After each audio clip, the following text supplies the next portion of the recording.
Mga kabalita, nangyari lang ngayong umaga, nilindol ang ilang bahagi ng Batangas at ilang karatig lugar. Kasama po sa mga naapektuhan ang ilang panig ng Metro Manila. Ayon po sa PHIVOX, umabot sa magnitude 5 ang lakas ng lindol na natunton 14 kilometers southwest ng Calaca, Batangas at nangyari alas 8:30 ng umaga. Naramdaman ang intensity 5 na pagyanig sa Batangas City at bayan ng Lemery. Intensity 4 sa Muntinlupa City at Santa Teresita, Batangas.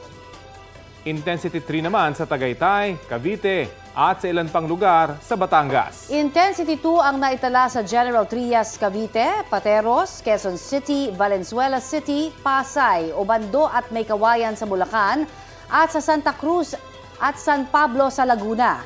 Intensity 1 naman sa Pasig at Caloocan. Sabi ng PHIVOX, posible ang mga aftershock. Bukod pa yan sa 5 aftershocks na nauna nang naitala.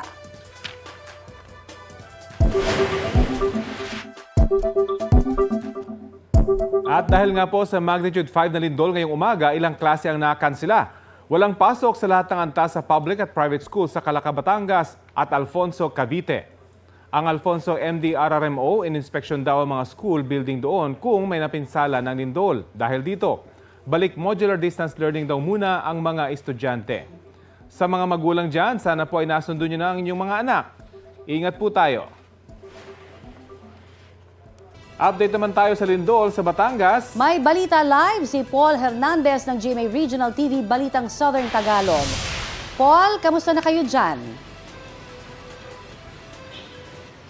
Connie, Rafi, ramdam nga dito sa Batangas City yung nangyaring pagyanig kanina nga bandang alas 8:30 kaninang umaga.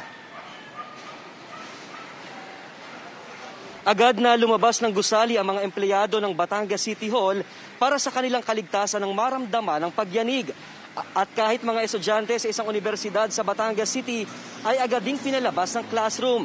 Examination week pa naman nila, agad na mga nag-inspeksyon ang mga tauhan sa mga silid-aralan.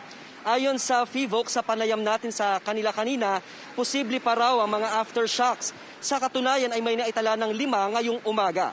Pero paglilinaw ng state volcanologist, walang kinalaman ng aktibidad ng Bulkang Taal sa lindol kanina. Ipinapayo pa ang pagsasagawa ng duck cover and hold sakaling makaranas ng malakas na pagyanig.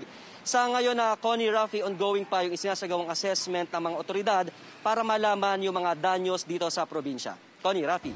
Maraming salamat at ingat kayo dyan. Paul Hernandez ng GMA Regional TV Balitang Southern Tagalog.